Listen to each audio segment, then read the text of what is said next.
Bukod po sa pagbabantay sa seguridad, tinuruan na rin ng MMDA ang mga guard ng ilang mall kung paano magmando ng trapiko ngayong Christmas rush.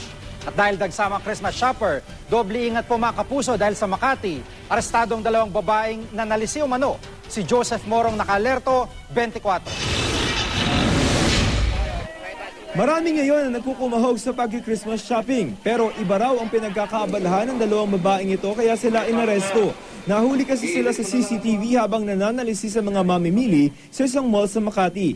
Meron pa raw silang kasamang lalaki na nakatakas. Kwento ng isa nilang nabiktima, nag-ayos lamang daw siya ng mga pinamili kaya inilapag niya sandali sa sahig ang kanyang bag na may laman daw na pera at iba pang gamit. Pero nang muli niyang kapain ang bag, nawala na. Sa likod pala, sa ilalim ng upuan niya, kinukuha unti-unti yung bag ko. Yung lalaki po? Oo.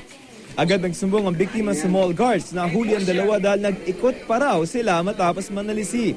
Hindi muna ibinigay ng health security ng mall ang kopya ng CCTV footage hanggang hindi pa natatapos ang investigasyon. Todo tanggi naman ang dalawa sa paratang. Para maiwasan ang ganitong mga insidente ngayong holiday season, mas pinaigting ang seguridad sa mga mall. Problema rin ang madalas sa pagkakabuhol-buhol ng traffic malapit sa malls. Kaya ang MMDA nagpa-seminar sa guards ng ilang malls sa Metro Manila.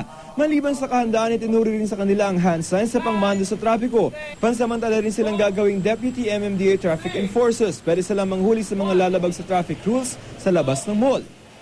Joseph Moro, naka-alerto, 24.